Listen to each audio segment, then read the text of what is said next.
So how would you define verbal abuse?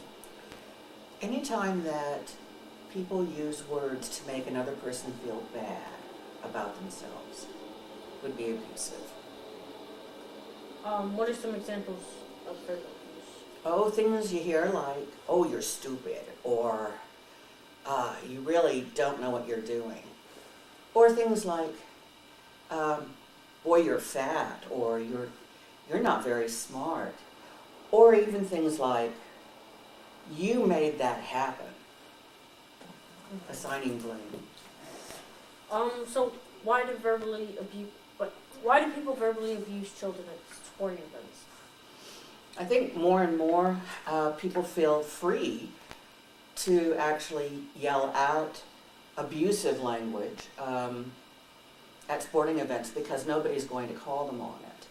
And even though we know people are going to use language that's very uncomfortable and purposefully uncomfortable, it's bad example. It is giving a bad role model to other kids.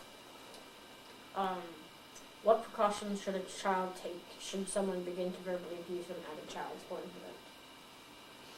Well, if your coach is telling you you're stupid, you're dumb, or you don't know what you're doing, or even using other language, it is appropriate to say either to that person or to their parent, I don't like the words they're using with me. I don't like how they're talking to me.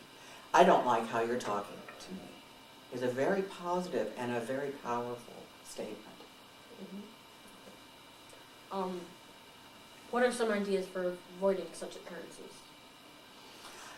I don't know that we can actually control always, but sometimes you know when to anticipate. Some people, you're going to be in an environment where people might use language to demean other people. I think the hardest thing is to stand up for other people who are being abused verbally.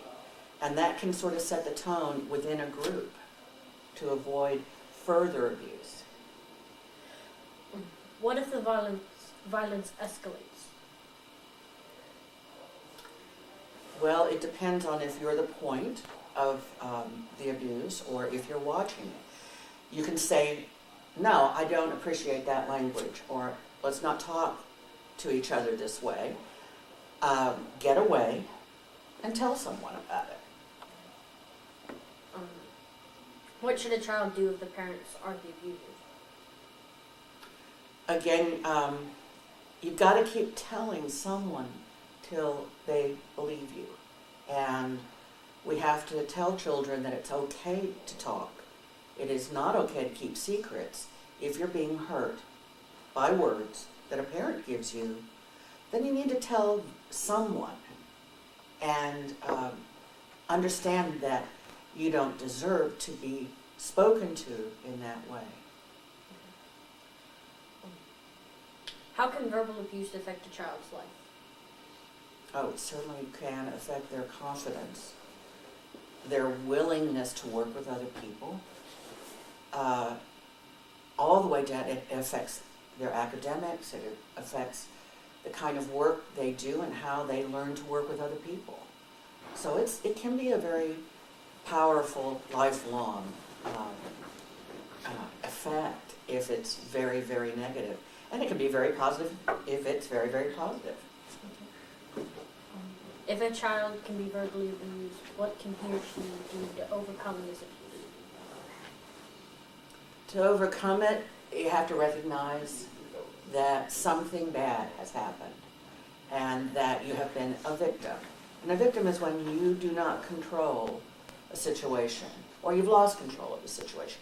And you need to recognize that you may need the help of another person to understand how you can get into a place that you don't feel you're a victim.